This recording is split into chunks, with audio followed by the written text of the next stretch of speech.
এই গ্রামেই বড় হয়ে উঠেছিল আরিফ।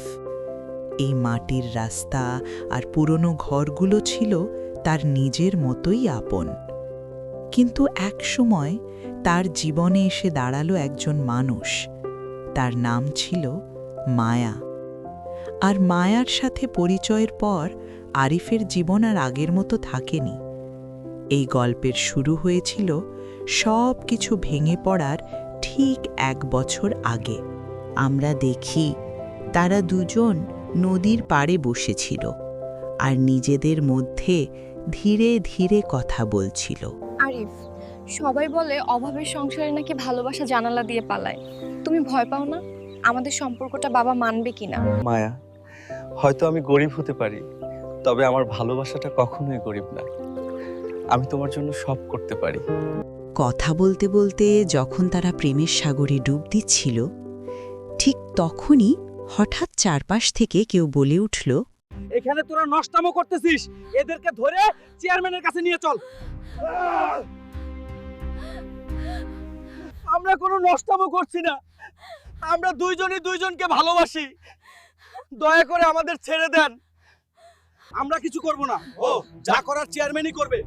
এই এই সকলে যাচ্ছে, এদেরকে নিয়ে কর্তার কাছে চল। তখন গ্রামবাসীরা তাদের দুজনকে ধরে নিয়ে এই গ্রামের চেয়ারম্যান অর্থাৎ মেয়েটির বাবার কাছে নিয়ে যায়। তিনি ছিলেন অত্যন্ত ভয়ঙ্কর ও নিষ্ঠুর স্বভাবের মানুষ। আর এরপর যা ঘটল তা ছিল অসহনীয়। কর্তা, এই গরিব ছেলেটা আপনার মেয়েকে বিরক্ত করতেছিল এবং জোর করে নোংরা কাজ করতে চাইতেছিল। এসব মিথ্যা কথা। আমি আর মায়া কাছে দুজনই দুজনকে ভালোবাসি। মায়া, ওই নিচু জাতের ছেলেটা কি সত্যি কথা বলছে? না বাবা, এই ছেলেকে আমি চিনি না, ও নিজেই আমাকে বিরক্ত করে। এসব তুমি কি বলছো মায়া? তুমি নিজেই তো বলছিলে তুমি আমাকে ভালোবাসো। তোর মতো গরিবকে আমি ভালোবাসবো? বাবা, ওরে মেরে গ্রাম থেকে বের করে দাও। এ সবাই মিলে এই ছোট লোকের বাচ্চাটাকে বাহিরে নিয়ে চল। এরপর তারা আরিফকে ঘর থেকে টেনে বাইরে এনে নির্মমভাবে মারতে থাকে।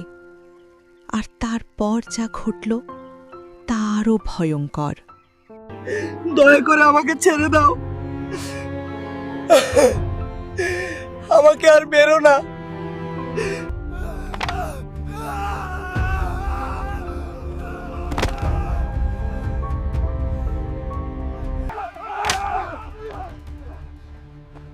ওই গরিবের বাচ্চার ঘরবাড়ি আগুন দিয়ে পুড়িয়ে দে।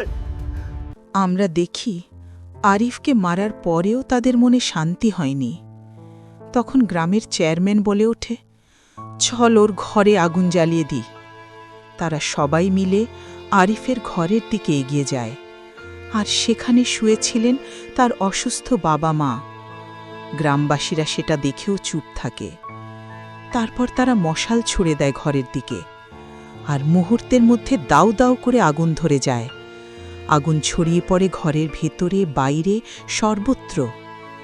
আরিফের অসুস্থ বাবা আগুনে পুড়ে যন্ত্রণায় চিৎকার করছিলেন। আর অন্যদিকে কিছু গ্রামবাসী দাঁড়িয়েছিল হাসতে হাসতে।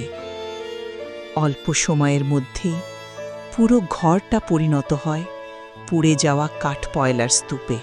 আমরা দেখি আরিফ ওখানেই নিস্তেজ হয়ে পড়েছিল। আর দূর থেকে এক ছেলে ধীরে ধীরে তার দিকেই হেঁটে যাচ্ছে।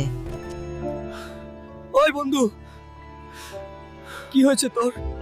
ওরা আমাদের ঘরবাড়ি পুড়িয়ে ফেলতে যাচ্ছে, আমাকে ওখানে নিয়ে চল। কি বলিস এসব?